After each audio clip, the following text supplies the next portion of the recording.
السلام علیکم۔ میرا نام شہریار ہے اور اب میری رہائش UK میں ہے، لیکن آج سے 20 سال پہلے کی بات ہے جب میں بے روزگار تھا۔ میرے حالات بہت برے تھے۔ والدین کی بچپن میں ہی موت ہو چکی تھی، بہن بھائی نہیں تھے۔ میرے چاچو نے مجھے سہارا دیا اور اس کے بعد مجھے پروان چڑھایا، لیکن بدقسمتی سے میرے چاچو کا بھی انتقال ہو گیا اور ان کے بچوں نے مجھے اپنا نہیں مانا، اور اس کے بعد چھوٹی موٹی محنت مزدوری کر کے اپنی زندگی گزار رہا تھا۔ میرے پاس رہائش کی کوئی جگہ نہیں تھی۔ دن بھر میں اتنا کام کر سکتا تھا کہ ہر مہینے 4 سے 5 ہزار کرائے کا ایک چھوٹا سا گھر لے سکوں، لیکن 4 سے 5 ہزار میں کوئی گھر میسر نہیں تھا۔ حالات بہت خراب تھے۔ میں جہاں پر سوتا تھا وہ ایک فٹ پاتھ تھا۔ وقت گزرتا جا رہا تھا۔ ایک دن ایک شخص میرے پاس بیٹھا ہوا مجھ سے میری قسمت کا حال پوچھ رہا تھا اور کہہ رہا تھا کہ نوجوان، تم شکل سے اچھے خاصے گھرانے کے لگتے ہو، لگتا ہے قسمت کے ہاتھوں مجبور ہو۔ میں نے کہا ایسا ہی ہے۔ اس نے کہا اگر تمہیں رہائش کے لیے کوئی جگہ مل جائے تو وہاں پر رہ لو گے؟ میں نے کہا میں بالکل رہ لوں گا، لیکن اس شخص کا کہنا تھا کہ اس جگہ کے اوپر بھوتوں کا بسیرا ہے، اگر تم ان کے ساتھ رہ سکو گے تو رہ لو۔ لیکن میرا یہ ماننا تھا کہ بھوت میرے غموں سے بڑے نہیں ہیں، میں وہاں پر رہ سکتا ہوں۔ تم مجھے جگہ اور اس آدمی کا نام بتاؤ جس کا گھر ہے۔ مجھے اس کا گھر پتہ لگا۔ میں ادھر گیا اور اس نے مجھ سے 5,000 روپیہ اس گھر کا کرایہ مانگا اور کہا کہ اب تم اس گھر میں رہ سکتے ہو۔ میں اس کے ساتھ جا کر اس گھر کو دیکھ کر آیا۔ دکھنے میں وہ سرخ اینٹوں کا گھر تھا، ایک دروازہ لگا ہوا تھا۔ دکھنے میں اوپر 2 کمروں کی ونڈو کھلی ہوئی تھیں۔ میں نے پوچھا کہ گھر کتنے عرصے سے خالی ہے؟ اس نے کہا رہنے کے لیے جگہ ملی ہے، زیادہ سوال جواب مت کرو۔ میں نے 5,000 ایڈوانس دے دیا اور شکر ادا کیا کہ آج کی رات اللہ کا شکر ہے کہ میں ایک چھت کے نیچے گزاروں گا۔ فٹ پاتھ پر سو کر میرے حالات خراب ہو چکے تھے۔ کوئی بھی اپنا نہیں بنتا برے حالات میں۔ میرا یہ ماننا تھا کہ کوئی بھوت پریت نہیں ہوتے، اور اگر ہوتے بھی ہیں تو مجھے وہ کیا کہہ سکتے ہیں۔ خیر، میں پہلی رات تھکن سے چور تھا، اتنی راتوں سے سویا نہیں تھا۔ فٹ پاتھ پر کیسی نیند آتی ہے یہ صرف میں ہی جان سکتا ہوں۔ اس رات میں ایسے سویا مجھے کچھ ہوش نہیں تھا۔ اگلے دن صبح 4 بجے میری آنکھ کھلی۔ میں خاصا حیران ہوا کہ 4 بج گئے ہیں شام کے، ابھی تک میں سو ہی رہا تھا۔ خیر، میں اٹھا، کام کے لیے پھر بازار کی طرف چل پڑا۔ جیسے ہی میں بازار سے واپس آیا اپنے گھر میں کھانا لے کر، تو میں کھانا کھا رہا تھا۔ اچانک سے مجھے سرگوشیوں کی آوازیں آنے لگیں۔ مجھے لگا ایک مرد اور عورت آپس میں باتیں کر رہے ہیں اور ایک چھوٹا سا بچہ ان کے ارد گرد جیسے کھیل رہا ہو۔ بچے کی کہکوں کی چھوٹی چھوٹی آوازیں آ رہی تھیں۔ آواز سے بچہ 4 سے 5 سال کا لگ رہا تھا۔ یہ آوازیں مستقل اسی گھر کے صحن سے آ رہی تھیں۔ ایک دفعہ میں چونک گیا اور اٹھ کر باہر دیکھنے پر مجبور ہو گیا۔ سردیوں کا موسم تھا، یخ ٹھنڈی رات تھی، صحن کی لائٹ آن تھی۔ میں نے ہاتھ میں ٹارچ پکڑی اور صحن کی طرف گیا۔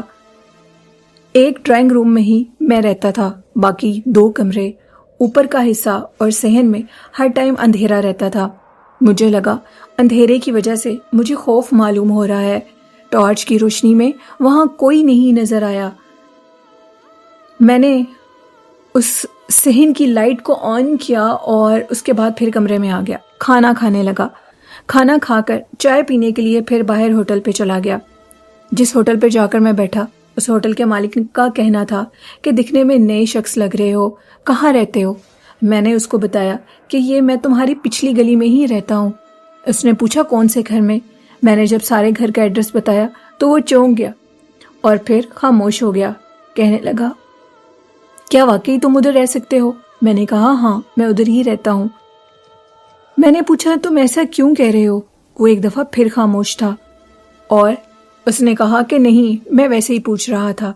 میں نے چائے پی، اس سے کچھ باتیں کی اور دوبارہ گھر کی طرف چلا گیا۔ آج کی رات جب میں سویا تو میری جو کمرے کی ونڈو تھی وہ باہر صحن کی طرف بھی کھلتی تھی۔ رات کو اچانک سے میری آنکھ کھل گئی۔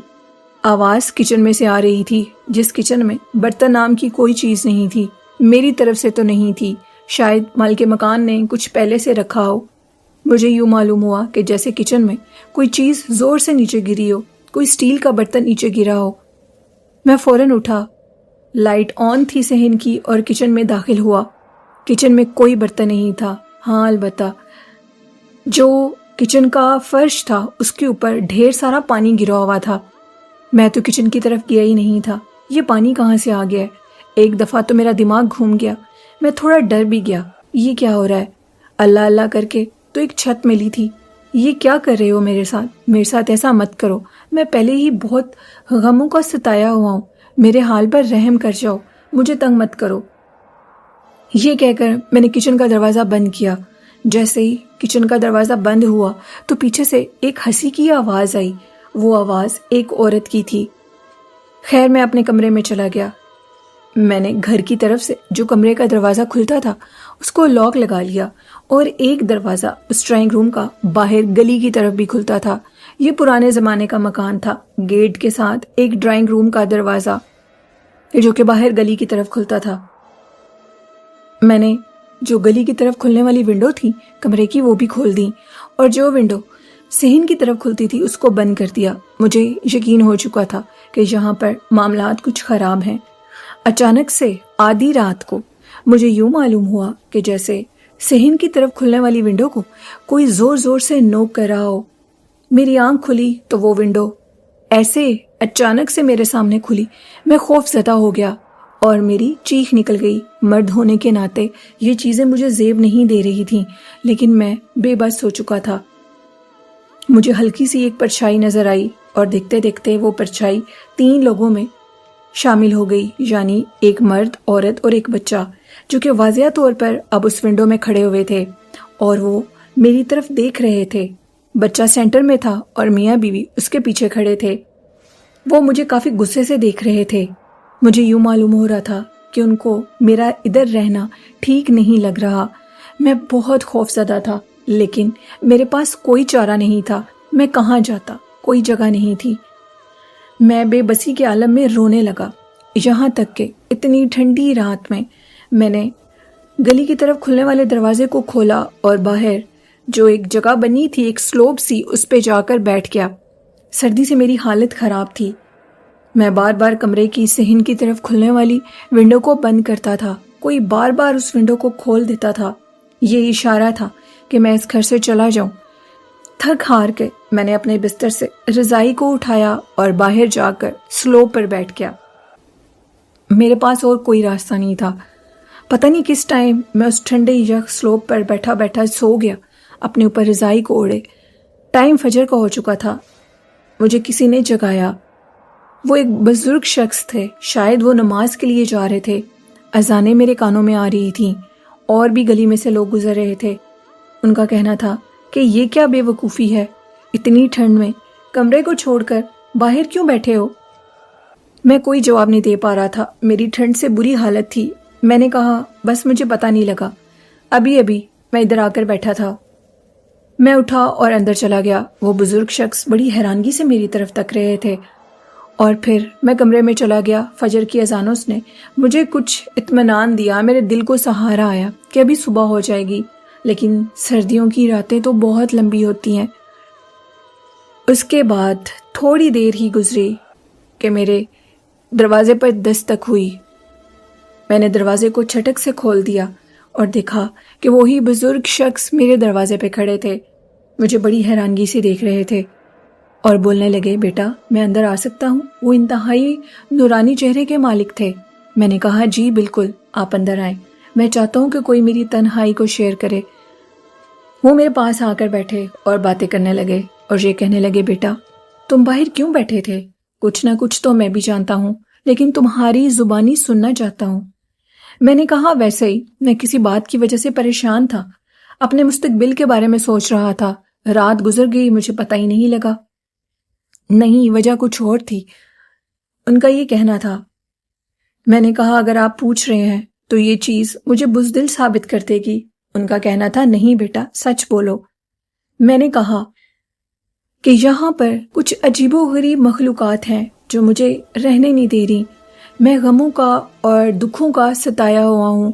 میرا کوئی اپنا نہیں ہے، والدین جا چکے ہیں، بہن بھائی نہیں ہیں۔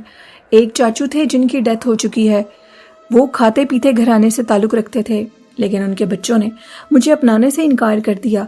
بہت سی راتیں فٹ پاتھ پر گزاری۔ پھر ایک اللہ والا ملا اور اس نے کہا کہ اس گھر کو کرائے پہ لے لو، لیکن یہاں کی مخلوقات بھی مجھے رہنے نہیں دے رہی۔ وہ بزرگ میری بات کو خاموشی سے سن رہے تھے اور ان کا کہنا تھا بیٹا، ہر انسان اپنی زندگی میں مکمل نہیں ہوتا۔ تمہارے ساتھ جو واقعہ پیش آیا شاید اس سے بھی زیادہ دکھی اور ڈرا دینے والا واقعہ میرے ساتھ بھی پیش آیا ہو۔ میں بھی تنہا ہوں، میرے ہاں اولاد نہیں ہے، لیکن اللہ نے مجھے بہت کچھ دیا ہے۔ میں اولاد کے لیے ترستا رہتا ہوں۔ اگر تم برا نہ مانو تو تم میرے بیٹے بن جاؤ۔ یہ باتیں میرے کان کے پردوں کو اس طرح جا کر لگیں کہ مجھے تکلیف ہونے لگی۔ میں نے کہا میں نے ٹھیک سے نہیں سنا، آپ کیا کہہ رہے ہیں؟ انہوں نے کہا ہاں، ہم دونوں ایک جیسے ہیں، میری زندگی میں بھی بہت دکھ ہے، میرے پاس اولاد نہیں ہے، کیا تم میرے بیٹے بن سکتے ہو؟ جس پر میرا کہنا تھا ہاں، میں آپ کا بیٹا ضرور بنوں گا، لیکن میں بہت غریب ہوں، شاید میں آپ کے لیے کچھ کر نہیں پاؤں گا۔ جس پر ان بزرگ شخص کا کہنا تھا کہ نہیں، مجھے تم سے کچھ نہیں چاہیے، اور یہ کہہ کر انہوں نے مجھ سے جانے کی اجازت مانگی اور کہا کہ صبح ملاقات ہوگی، اب دروازے کو بند کر لو۔ میں نے دروازے کو بند کر لیا اور اللہ کا شکر ادا کرنے لگا۔ کچھ دیر کے بعد اسی ونڈو کے اوپر دوبارہ دستک ہوئی، دوبارہ ونڈو زور سے کھل گئی اور اب پھر وہی 3 پرچھائیاں مجھے نظر آنے لگیں۔ وہ 3 پرچھائیاں انہی جنات کی تھیں۔ شاید وہ اس گھر میں رہتے تھے، لیکن ان کا مطلب مجھے دکھ دینا نہیں تھا۔ وہ میرے لیے کچھ کوشش کر رہے تھے۔ انہوں نے میرے دکھ کو اس رات ہی بھانپ لیا تھا جب میں کچن میں جا کر رویا تھا اور جہاں رہنے کی بھیک مانگ رہا تھا۔ شاید اللہ کی طرف سے وہ مددگار تھے۔ صبح ہوئی، میں ان کا انتظار کر رہا تھا۔ وہ میرے گھر آئے، اور اب کی بار جب وہ میرے گھر آئے تو ایک بڑی پچیروں پر آئے۔ ان کے پاس ایک بڑی گاڑی تھی جس پر وہ آئے اور مجھے کہنے لگے کہ اٹھو بیٹا، اب یہاں سے جانے کا وقت آ چکا ہے۔ اس گھر کی بھی ہسٹری کچھ اچھی نہیں ہے۔ یہاں پر ایک چھوٹا بچہ اور اس کے والدین رہتے تھے۔ اچانک سے ایک رات یہ معلوم پڑا کہ ان تینوں کا انتقال ہو چکا ہے۔ شاید انتقال یہاں اسی کمرے میں گیس بھرنے کی وجہ سے ہوا تھا، یعنی جو گیس کے سلنڈر ہم چلاتے ہیں ان کی وجہ سے، اور پھر ان کو دفنا دیا گیا۔ ان کے اپنے دوبارہ اس گھر میں نہیں آئے، اور پھر 1-2 دفعہ یہ گھر رینٹ آؤٹ ہوا، لیکن کوئی ادھر رہ نہیں سکا۔ شاید گھر بھاری ہو چکا ہے۔ یہ تو میں ہی جانتا تھا کہ گھر کتنا بھاری ہے۔ وہ کتنے اچھے لوگ تھے، انہوں نے اللہ سے مجھے مدد لے کر دی۔ بزرگ شخص میرے انتظار میں تھے، ایک نئی زندگی میرا استقبال کر رہی تھی۔ وہ مجھے اپنے گھر لے کر گئے۔ جب میں ان کے گھر گیا تو ان کا گھر انتہائی خوبصورت اور بہت شان و شوکت رکھنے والا تھا۔ وہ کوئی عام انسان نہیں تھے، ان کے گھر میں بہت سے نوکر تھے۔ انہوں نے مجھے اپنا بیٹا بنا لیا، اور یہ بات میں نے ثابت بھی کی۔ میں نے ان کی بہت خدمت کی، ان سے بہت محبت اور پیار کیا۔ ان کے ریلیٹیوز میں سے کچھ لوگ تھے جن کو انہوں نے اپنے پاس بلایا اور ان کے سامنے اپنی ساری پراپرٹی میرے نام کر دی اور کہا کہ یہ میرا بیٹا ہے، میرے مرنے کے بعد اس کو کوئی تنگ نہیں کرے گا، میرا سب کچھ اس کا ہے۔ شاید وہ بڑے اچھے گھرانے سے تعلق رکھتے تھے، اور ان کے رشتہ داروں نے بھی اس چیز کا کچھ بھی برا اثر نہیں لیا۔ اور پھر کچھ عرصے کے بعد 2 سال زندگی کے میں نے ان کے ساتھ گزارے، اور 2 سال کے بعد ان کا انتقال ہو گیا۔ اللہ نے مجھے بہت کچھ دیا جس کا میں کبھی تصور نہیں کر سکتا تھا۔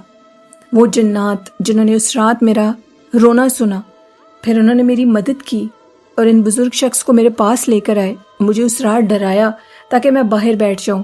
یہی اللہ کی میرے لیے حکمت تھی۔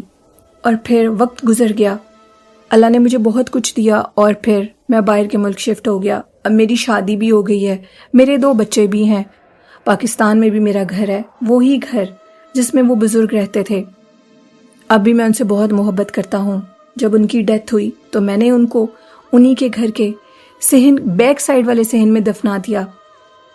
میں ہمیشہ ان کی قبر پر جا کر فاتح خوانی کرتا ہوں، بڑی دیر ادھر گزارتا ہوں جب بھی پاکستان جاتا ہوں۔ تو یہ میری کہانی تھی۔ بہت شکریہ اپنی اسٹوری بھیجنے کے لیے۔ تو یہ تھی لسنرز آج کی کہانی۔ آپ کو کیسی لگی؟ اپنا فیڈ بیک کمنٹ میں ضرور دیجیے گا۔ اسی کے ساتھ نیلم کو اجازت دیجیے۔ اللہ حافظ، اللہ نگہبان۔